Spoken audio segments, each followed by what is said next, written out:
Hi there, my name is Lucy McBride. I'm a practicing internal medicine physician in Washington, D.C. My interest is in treating the whole patient, so marrying mental and physical health, because after all, we all have mental health and it informs our everyday thoughts, our feelings, our behaviors, and at the end of the day, our medical outcomes.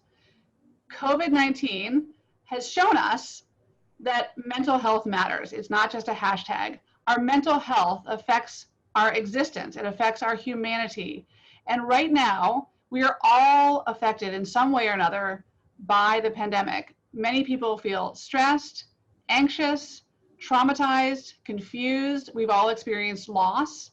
And it's important that I, as a physician, name, normalize, and navigate those very critical parts of my patients to then connect them to their physical health and help them be healthier mentally and physically.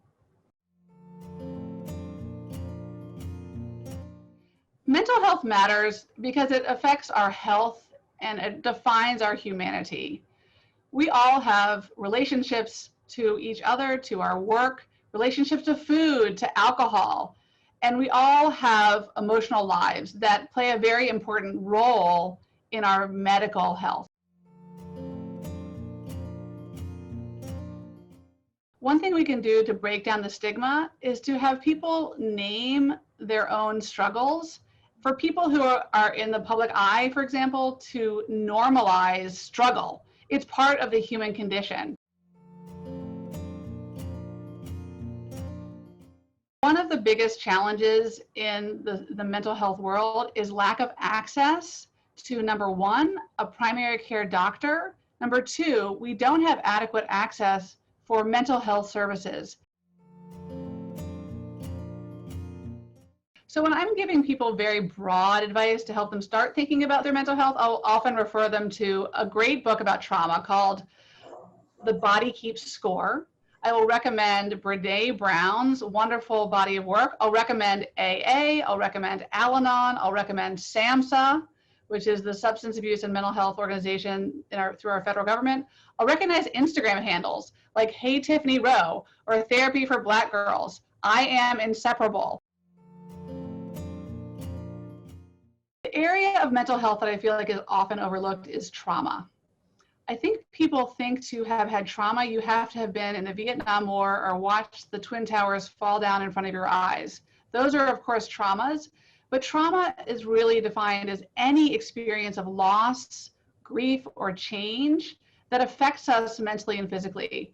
We have all experienced some level of trauma during the pandemic, whether you've lost a loved one, a job, or the opportunity to be an in-class student for your freshman year of high school. So naming that and addressing that and understanding how those thoughts and feelings affect your medical health and how you feel in your body is something that's very, very commonly overlooked.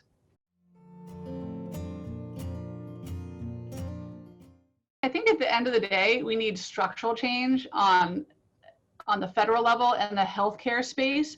I mean, we need to help understand that, healthcare is a right and not a privilege, and that part of healthcare includes mental health.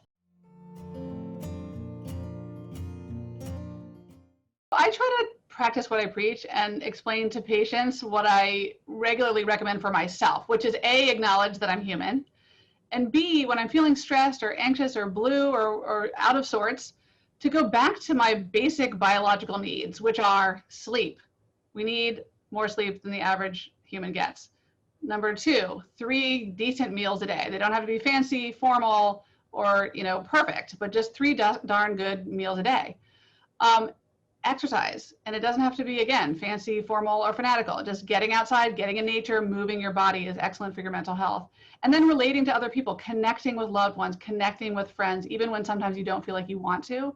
So when I can get back to ground zero and meet those basic needs, I'm setting myself up for feeling better.